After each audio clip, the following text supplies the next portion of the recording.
title of the video, this is going to be um, just kind of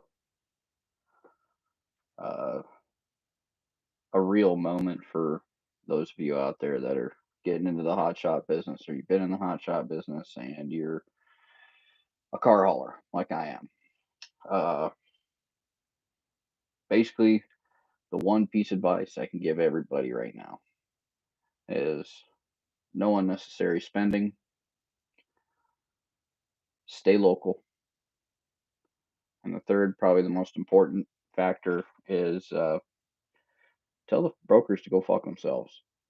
Um, I could tell that a lot of people like to use the apps and, ooh, I can find a load here. I can, you know, it's simple, it's easy, right? Well, sure you guys know if you've been using load boards and stuff like I have that you don't always get loads to the places you need to go and return and all that. And let's face it, they're paying shit. They're not paying you nothing. But what I have personally found is that your phone is a valuable asset and you might want to use it a little more. There are tons of car dealerships in America, everywhere in America, that can't keep inventory because of the lack of new cars coming in. Their used car market is booming right now. What I suggest is doing a quick Google search, seeing the dealerships, and I'm talking all size, major, ma and pa, medium-sized dealerships, those type of things. Contact them, pick up the phone, get an email from them. You can send them all your paperwork, your authority, your insurance, and all that stuff. Show them you're legit, and start hauling flat rate. Do some quick math in your head. What is the furthest you're willing to go? For what price? And start crunching numbers and give these dealers a flat rate for their cars. Um, it has worked for me. I've brought on 3 different dealerships now because I'm charging a flat rate for their cars, no matter where they go within a 50-mile radius. So some days I make more money than others, but as long as I'm getting the work and the competition is not, then I am building a name. I'm building a reputation here locally. And that is something that I advise everybody do because crossing the country right now with loads ain't paying shit. I happen to live in a part of the country where diesel is still under 5.50 a gallon. I can't believe I'm saying that like it's a good thing. But there are people in this country that are paying well over $6. And in my particular case, if I go east or west in any direction, diesel just goes up. That is my single largest expense besides the insurance. That's another thing. You stay local, you can refile, and you can keep it in state, you can keep it in house, and your insurance rates will drop. I just got the unfortunate news today that my insurance is going up $350 per month. Nothing changed. They're just raising their rates because everything's going up.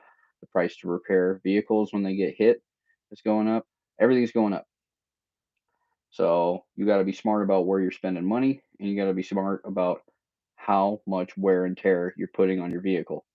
If you can keep it under 200 miles a day, I know that doesn't sound like you can make much money doing that, but trust me, if you're running a small hotshot business like me, and you're running one truck, like your trailer can hold 3 cars, you can make money.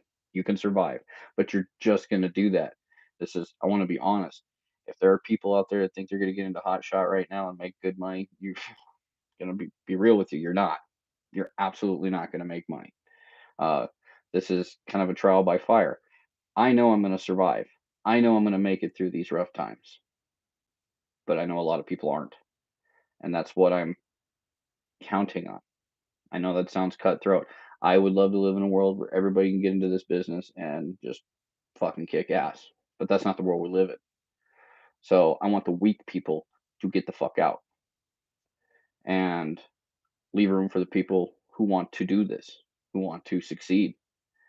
This wasn't my dream initially. I came into this as an investor, and then one of my business partners decided he couldn't make a living doing this, and he wasn't wrong.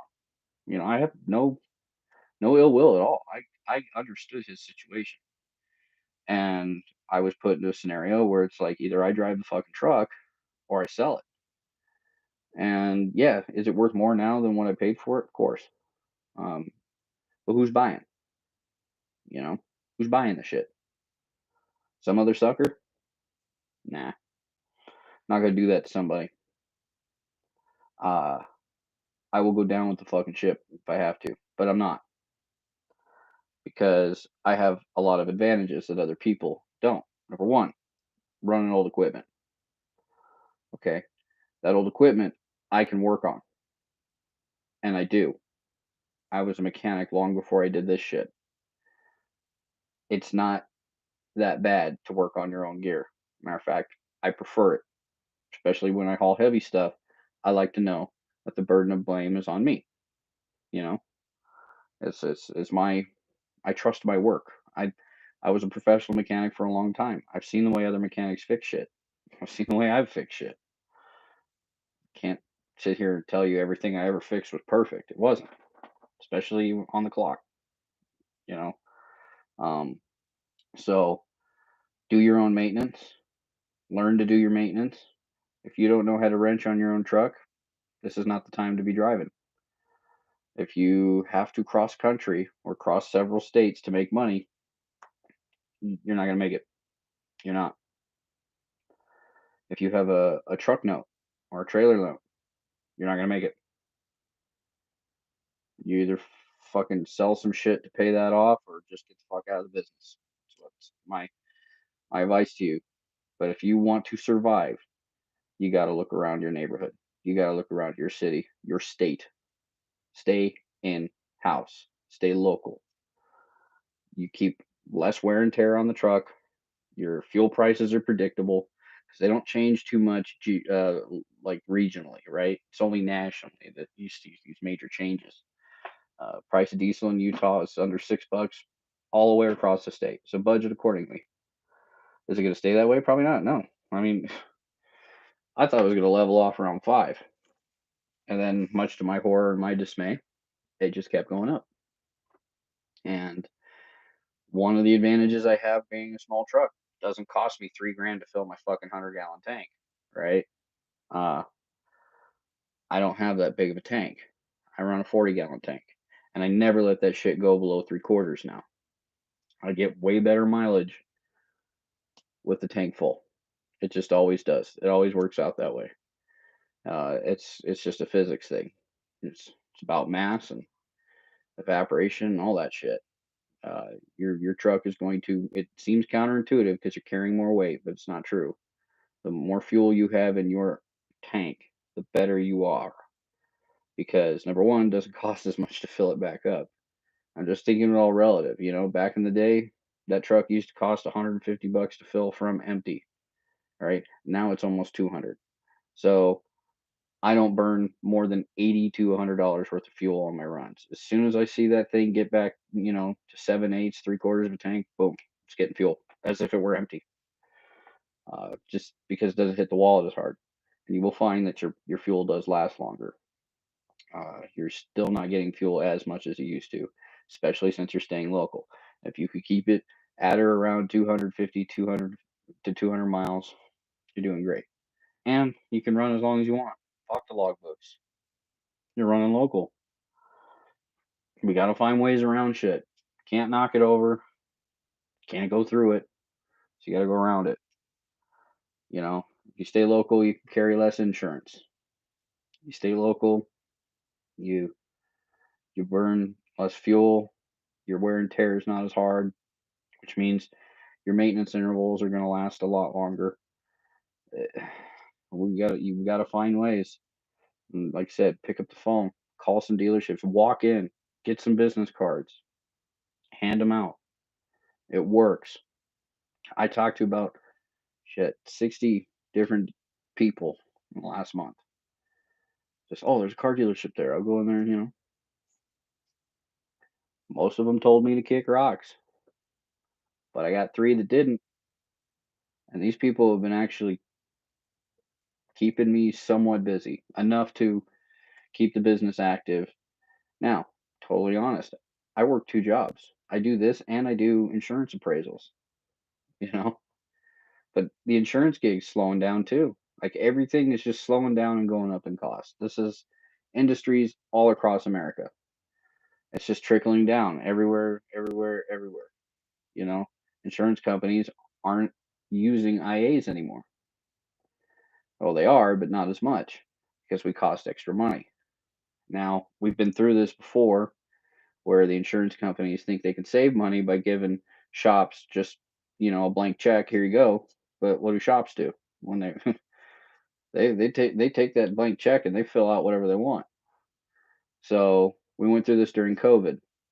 A lot of shops were, or a lot of insurance companies saying, "Oh, well, we'll just take the shop estimates. You guys aren't much different from them anyways, so we'll cut you out." Okay, cool. Well, it only took a couple quarters of that for them to realize that the shops were taking them to the ringer. And now what are the shops doing? The shops are raising the rates. So if you guys renew your insurance policy, you're going to see a pretty drastic difference between last year's policy and this year's policy. And this is true of all insurance, whether it be your personal insurance, commercial insurance, homeowners insurance, all of it. All of it's going up. So to wrap up the video, like I said, folks, cut your costs, cut out the middlemen, the brokers, give them the finger. Okay. You have your own authority. You have your own motor carrier numbers. Pick up the fucking phone and start getting your own clients. Get rid of them. Brokers are dicks. They don't care about you and they don't care about the fucking industry. They're there. They're just a bunch of greedy middlemen. Like, those are the greedy people in this business, are the brokers. They don't help you at all. They don't care. They'll cancel loads on you. They'll do all kinds of shit. So get rid of them. Get rid of them. Go find your own people. And you'll find that the dealerships, they've been getting screwed by brokers too. They've been raising the shipping costs on them, and they ain't passing that down to us as carriers. Ain't happening. I know. I've had conversations. You know, there were a couple of dealerships I dropped off at for brokers. I left them my card. I know it's a little underhanded, but if you're gonna fuck me, this is business, it ain't personal. And when I start building personal relationships with these dealerships and I find out what the brokers are charging them, like 3 times what I would charge them, yeah, it's a pretty easy decision for me to make. And people say, oh, well, you're screwing your chance for repeat business. Well, you know what? I'm building my business around a world without brokers. Carrier direct. That's what these people are going to get from me.